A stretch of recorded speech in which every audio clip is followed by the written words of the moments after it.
नमस्कार दोस्तों, स्वागत है आप सभी का हमारे चैनल भक्ति ज्ञान में। दोस्तों, आज मैं आपको पुण्य फल देने वाली 5 माताओं की कहानी सुना रहा हूँ। एक बार देव असुर संग्राम हुआ तो देवराज ने राजा दिलीप से सहायता मांगी, तो राजा ने सहायता करने के लिए हाँ कर दी और देव असुर संग्राम युद्ध हुआ। युद्ध समाप्त होने पर स्वर्ग से लौटते समय मार्ग में कामधेनु मिली, किंतु सम्राट दिलीप ने पृथ्वी पर आने की आतुरता के कारण उसे देखा नहीं। कामधेनु को उन्होंने प्रणाम नहीं किया, ना ही प्रदक्षिणा की। इस अपमान से रुष्ट होकर कामधेनु ने श्राप दिया। नंदिनी गाय ने कहा कि राजन, तूने मेरा बहुत अपमान किया है, मैं तुझे श्राप देती हूँ कि तू पुत्रहीन ही रहेगा। महाराज को श्राप का कुछ पता नहीं था, किंतु उनके कोई पुत्र न होने से वे स्वयं महारानी तथा प्रजा के लोग भी चिंतित एवं दुखी रहते थे। पुत्र प्राप्ति की इच्छा से महाराज दिलीप रानी के साथ गुरुकुल महर्षि वशिष्ठ के आश्रम पर पहुंचे। महर्षि सबको समझ गए। महर्षि ने कहा, यह गौ माता के अपमान के पाप का फल है। सुरभि गौ की पुत्री नंदिनी गाय हमारे आश्रम पर विराजती है। महर्षि ने आदेश दिया, कुछ काल आश्रम में रहो और मेरी कामधेनु नंदिनी की सेवा करो। महाराज ने गुरु की आज्ञा स्वीकार कर ली। महारानी सुलक्षणा प्रातः काल उस गौ माता की भली भांति पूजा करती थी। आरती उतार कर नंदिनी को पति के संरक्षण में वन में चढ़ने के लिए विदा करती। सम्राट दिन भर छाया की भांति उसका अनुगमन करते, उसके ठहरने पर ठहरते, चलने पर चलते, बैठने पर बैठते और जल पीने पर जल पीते। संध्या काल में जब सम्राट के आगे आगे सदा प्रसूता बालवस्था नंदिनी आश्रम को लौटती तो महारानी देवी सुदक्षिणा हाथ में अक्षत पात्र लेकर उसकी प्रदक्षिणा करके उसे प्रणाम करती और अक्षत आदि से पुत्र प्राप्ति रूप अभीष्ट सिद्धि देने वाली उस नंदिनी का विधिवत पूजन करती। अपने बछड़े को यथेच पान कराने के बाद दूली जाने पर नंदिनी की रात्रि में दंपति पुनः परिचर्चा करते। अपने हाथों से कोमल हर्षित सस्प कवल खिलाकर उसकी परितृप्ति करते और उसके विश्राम करने पर शयन करते। इस तरह उसकी परिचर्चा करते 21 दिन बीत गए। एक दिन वन में नंदिनी का अनुराग करते महाराज दिलीप की दृष्टि क्षण भर अरण्य की प्राकृतिक सुंदरता में अटक गई कि तभी उन्हें नंदिनी का आर्तसाद सुनाई दिया। वह एक भयानक सिंह के पंजे में फंसी झटपटा रही थी। उन्होंने आक्रामक सिंह को मारने के लिए अपने तरकस से तीर निकालना चाहा, किंतु उनका हाथ जड़वत निश्चेत होकर वहीं अटक गया। वे चित्रलेखे से खड़े रह गए और भीतर ही भीतर झटपटाने लगे। तभी मनुष्य की वाणी में सिंह बोल उठा, राजन, तुम्हारे शस्त्र संधान का श्रम उसी तरह व्यर्थ है जैसे वृक्षों को उखाड़ देने वाला प्रवंजन पर्वत से टकराकर व्यर्थ हो जाता है। मैं भगवान शिव के गण निकुंभ का मित्र कुंभोदर हूँ। भगवान शिव ने सिंह व्रति देकर मुझे हाथी आदि से इस वन के देवदारुओं की रक्षा का भार सौंपा है। इस समय जो भी जीव सर्वप्रथम मेरे दृष्टि पथ में आता है वह मेरा भक्ष बन जाता है। इस गाय ने इस संरक्षित वन में प्रवेश करने की अनधिकारी चेष्टा की है और मेरे भोजन की बेला में यह मेरे सम्मुख आई है। अतः मैं इसे खाकर अपनी क्षुधा शांत करूंगा। तुम लज्जा और ग्लानि छोड़कर वापस लौट जाओ। किंतु पर्दों को कातर दिलीप भय और व्यथा से झटपटाती नेत्रों से अविरल अश्रुधारा बहाती नंदिनी को देखकर और उस संध्या काल में अपनी माँ की उत्कंठता से प्रतीक्षा करने वाले उसके दूध मोहे बछड़े का स्मरण कर करुणा विलगत हो उठे। नंदिनी का मतलब उन्हें अपने जीवन से कहीं अधिक मूल्यवान जान पड़ा और उन्होंने सिंह से प्रार्थना की कि वह उनके शरीर को खाकर अपनी भूख मिटाए और बाल्यावस्था नंदिनी को छोड़ दें। सिंह ने राजा के इस अद्भुत प्रस्ताव का उपहास करते हुए कहा, राजन, तुम चक्रवर्ती सम्राट हो। गुरु को नंदिनी के बदले करोड़ों दुधारू गौएं देकर प्रसन्न कर सकते हो। अभी तुम युवा हो। इस तुच्छ प्राणी के लिए अपने स्वस्थ सुंदर शरीर और यौवन की अवहेलना कर जान की बाजी लगाने वाले सम्राट लगता है। तुम अपना विवेक खो बैठे हो। यदि प्राणियों पर दया करने का तुम्हारा व्रत ही है तो भी आज यदि इस गाय के बदले में मैं तुम्हें खा लूंगा तो तुम्हारे मर जाने पर केवल इसकी ही विपत्तियों से रक्षा हो सकेगी और यदि तुम जीवित हो रहे तो पिता की भांति संपूर्ण प्रजा की निरंतर विपत्तियों से रक्षा करते रहोगे। इसलिए तुम अपने सुख भोक्ता शरीर की रक्षा करो।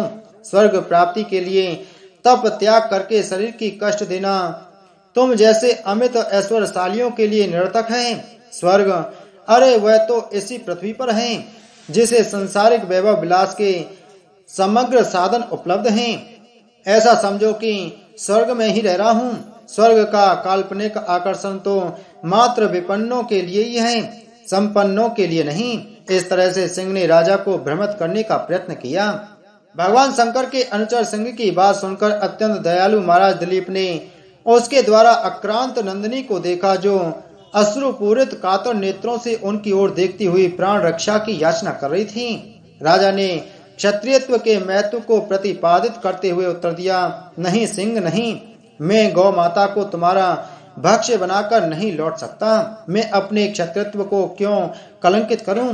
क्षत्रिय संसार में इसलिए प्रसिद्ध हैं कि वे विपत्ति से औरों की रक्षा करते हैं।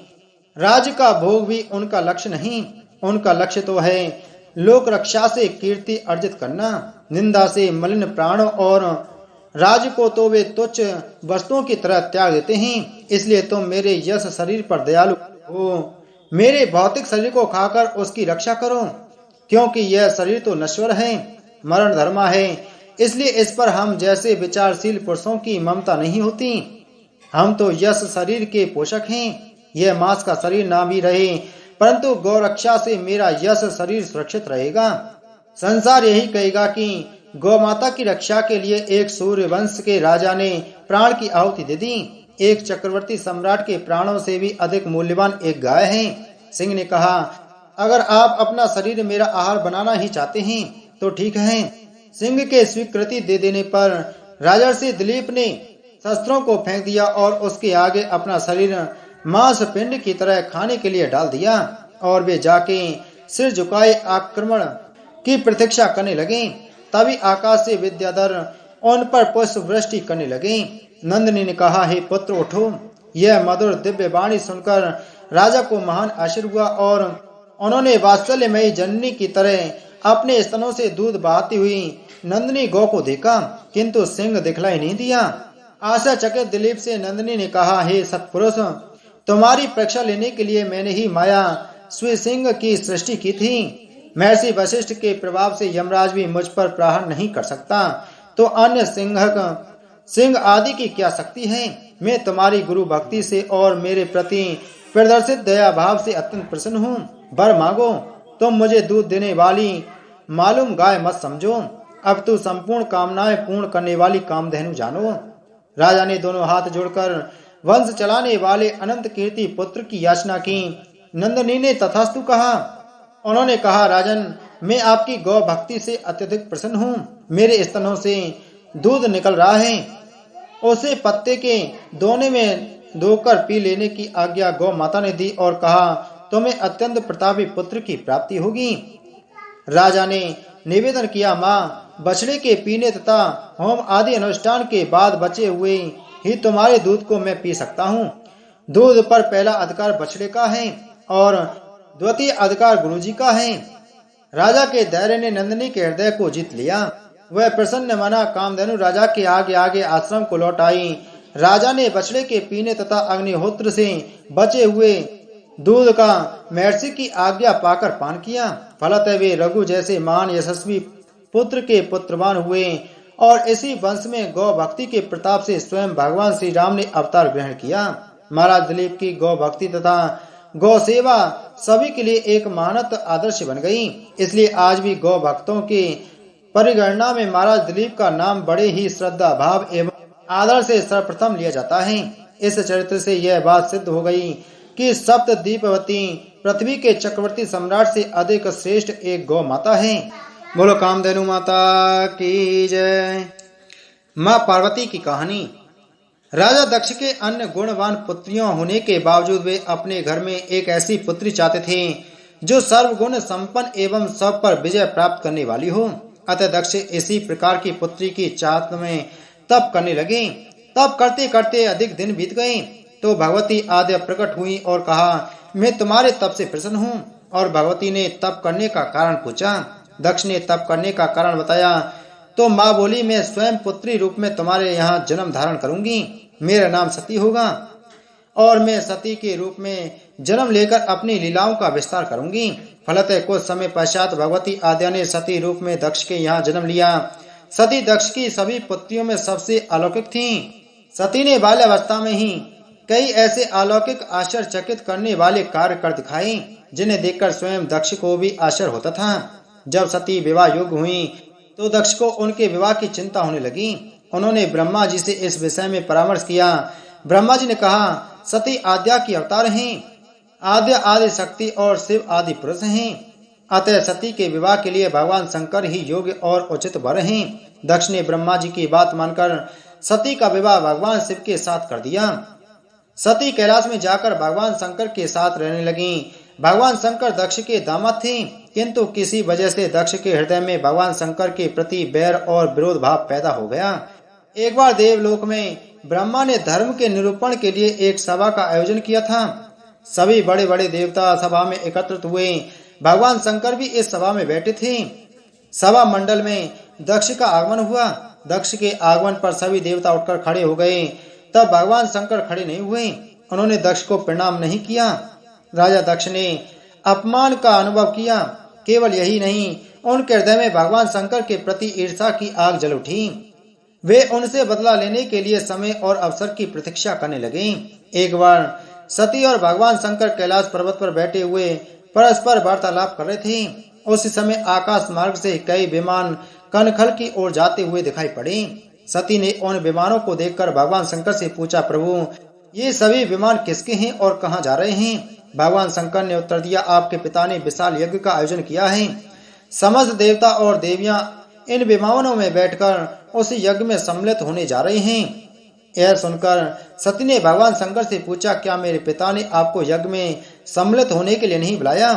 भगवान शंकर ने उत्तर दिया, आपके पिता मुझसे बैर रखते हैं, फिर वे मुझे क्यों बुलाने लगे? इस पर सती भगवान शंकर से बोली, यज्ञ के इस अवसर पर अवश्य मेरी सभी बहनें आएंगी। उनसे मिले हुए बहुत दिन हो गए। यदि आपकी अनुमति हो तो मैं भी अपने पिता के घर जाना चाहती हूँ।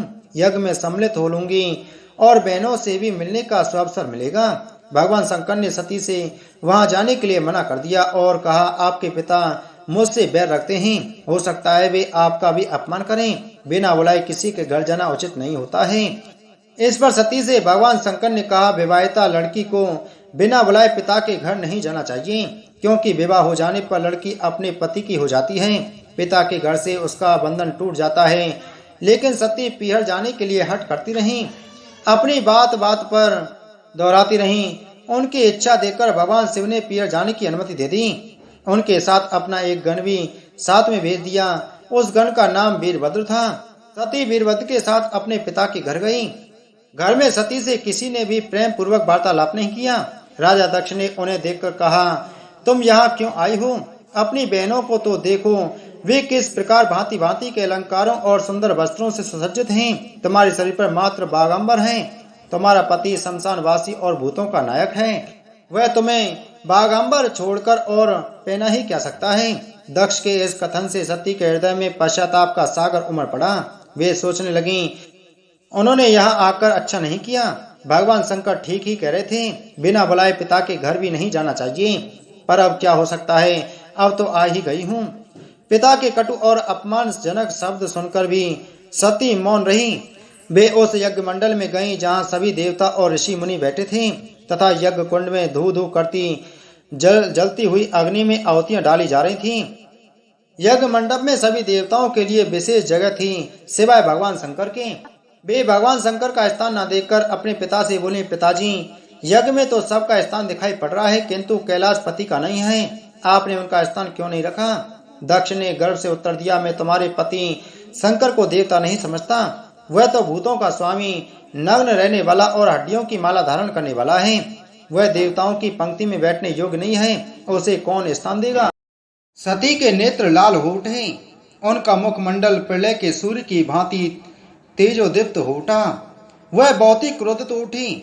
उन्होंने पीड़ा से तिल मिलाते हुए कहा, ओह, मैं इन शब्दों को कैसे सुन रही हूँ? मुझे धिक्कार है। देवताओं, तुम्हें भी धिक्कार है। तुम भी उन कैलाशपति के लिए इन शब्दों को कैसे सुन रहे हो, जो मंगल के प्रतीक हैं और जो क्षण मात्र में संपूर्ण सृष्टि को नष्ट करने की शक्ति रखते हैं। वे मेरे स्वामी हैं। नारी के लिए उसका पति ही स्वर्ग होता है। जो नारी अपने पति के लिए अपमानजनक शब्दों को सुनती है उसे नरक में जाना पड़ता है। पृथ्वी सुनो, आकाश सुनो और देवताओं तुम भी सुनो, मेरे पिता ने मेरे स्वामी का अपमान किया है। मैं अब एक क्षण भी जीवित रहना नहीं चाहती। सती अपने कथन को समाप्त करती हुई यज्ञ के कुंड में कूद पड़ी। जलती हुई आहुतियों के साथ उनका शरीर भी जलने लगा। तभी यज्ञ मंडप में खलबली मच गई, हाहाकार मच गया। देवता उठकर खड़े हो गए। वीरभद्र क्रोध से कांप उठे। वे उछल उछलकर यज्ञ का विध्वंस करने लगे। यज्ञ मंडप में भगदड़ मच गई। देवता और ऋषि मुनि भाग खड़े हुए। वीरभद्र ने देखते ही देखते दक्ष का मस्तक काट कर फेंक दिया। समाचार भगवान शंकर के कानों में भी पड़ा। वे प्रचंड आंधी की भांति कनखल जा पहुंचे। सती के जले हुए शरीर को देखकर भगवान शंकर अपने आप को भूल गए। सती के प्रेम और उनकी शक्ति ने शंकर के मन को व्याकुल कर दिया। उन शंकर के मन को व्याकुल कर दिया जिन्होंने काम पर भी विजय प्राप्त की थी और जो सारी सृष्टि को नष्ट करने की क्षमता रखते थे। वे सती के प्रेम में खो गए, वे शुद्ध हो गए। भगवान शंकर ने उन्मत्त की भांति सती के जले हुए शरीर को कंधे पर रख लिया। वे सभी दिशाओं में भ्रमण करने लगे। शिव और सती के इस अलौकिक प्रेम को देखकर पृथ्वी रुक गई, हवा रुक गई, जल का प्रवाह ठहर गया और देवताओं की सांसें भी रुक गईं। सृष्टि व्याकुल उठी। सृष्टि के प्राणी त्राही माम पुकारने लगे। भयानक संकट उपस्थित देखकर सृष्टि के पालन भगवान विष्णु आगे बढ़े। वे भगवान शंकर की वेशुद्धि में अपने चक्र से सती के एक एक अंग को काट काट कर गिराने लगे। धरती पर 51 स्थानों में सती के अंग कट कट कर गिरे। जब सती के सारे अंग कट कर गिर गए तो भगवान शंकर पुनः अपने आप में आए। जब वे अपने आप में आए तो पुनः सृष्टि के सारे कार्य चलने लगे। धरती पर जिन 51 स्थानों में सती के अंग कट कट कर गिरे थे वे ही स्थान आज शक्ति पीठ माने जाते हैं। आज भी उन स्थानों में सती का पूजन होता है, उपासना होती है। धन्य है भगवान शंकर और सती का प्रेम। भगवान शंकर और सती के प्रेम ने उन्हें अमर और वंदनीय बना दिया। सती ने भी शरीर का त्याग करते समय संकल्प लिया था कि मैं राजा हिमालय के यहाँ जन्म लेकर भगवान शंकर की ही अर्धांगिनी बनूंगी। दूसरे जन्म में माता पार्वती ने हिम नरेश हिमवान पहाड़ों का स्वामी तथा मैनावती की पुत्री के रूप में जन्म लिया। पर्वतराज की पुत्री होने के कारण वे पार्वती कहलाई। पार्वती के जन्म का शुभ समाचार सुनकर देवर्षि नारद हिम नरेश के घर पधारे।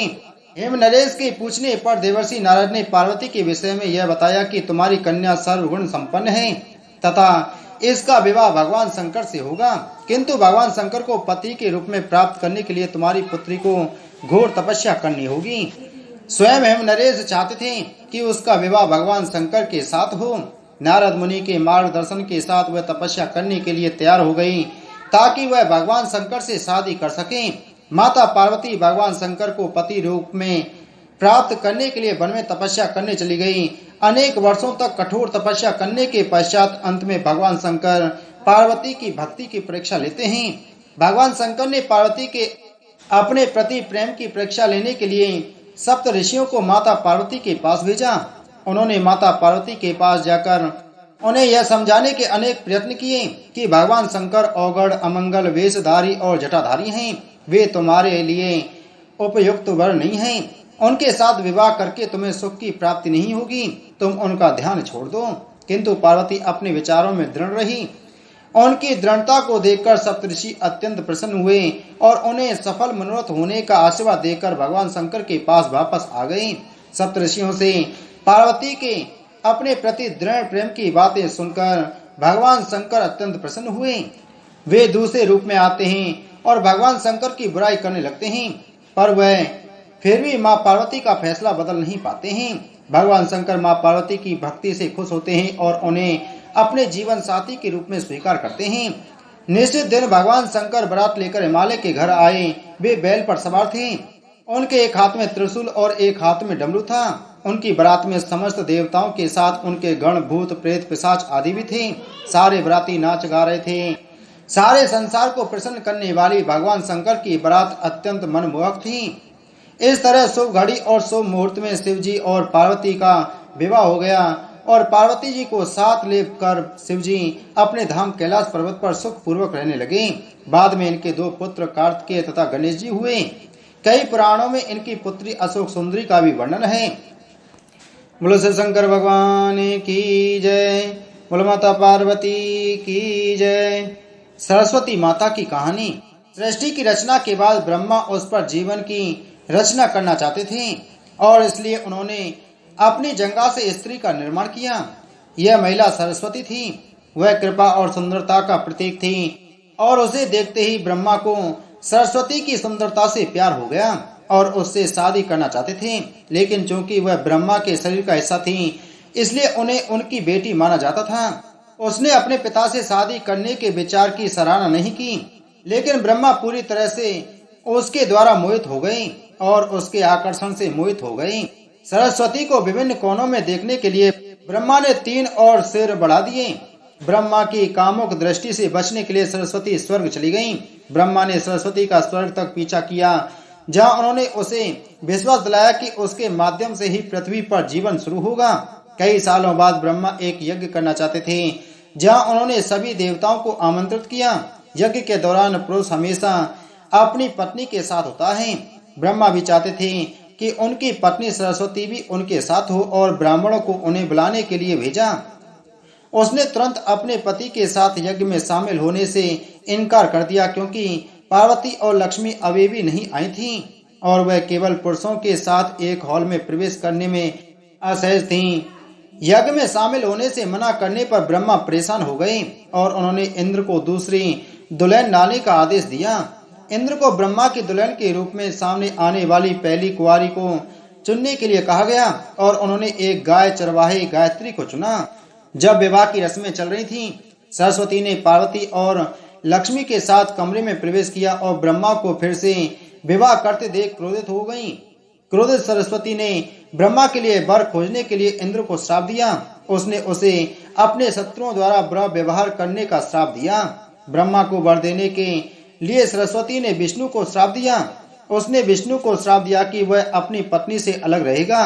उसने शिव को यह भी श्राप दिया कि वह अपनी अर्धांगिनी खो देगा और ब्रह्मा और गायत्री के बीच विवाह कराने के लिए ब्राह्मण हमेशा गरीब रहेंगे। उन्होंने ब्रह्मा को यह कहकर श्राप दिया कि उनकी पूजा साल में एक बार ही होगी। देवताओं को श्राप देने के बाद वह पार्वती और लक्ष्मी के साथ हॉल से चली गईं। सरस्वती के साथ कुछ दूर चलने के बाद लक्ष्मी और पार्वती अपने पतियों के पास लौटना चाहती थीं। इससे सरस्वती चिढ़ गईं और उन्होंने लक्ष्मी और पार्वती को भी श्राप दे दिया।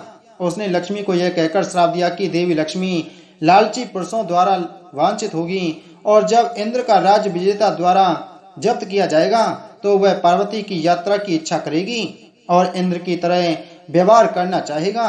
सरस्वती ने ब्राह्मणों की पत्नियों को भी बांझ रहने का श्राप दिया था। बोलो सरस्वती माता की जय। लक्ष्मी माता की कहानी। एक गांव में एक साहूकार रहता था। साहूकार की एक बेटी थी।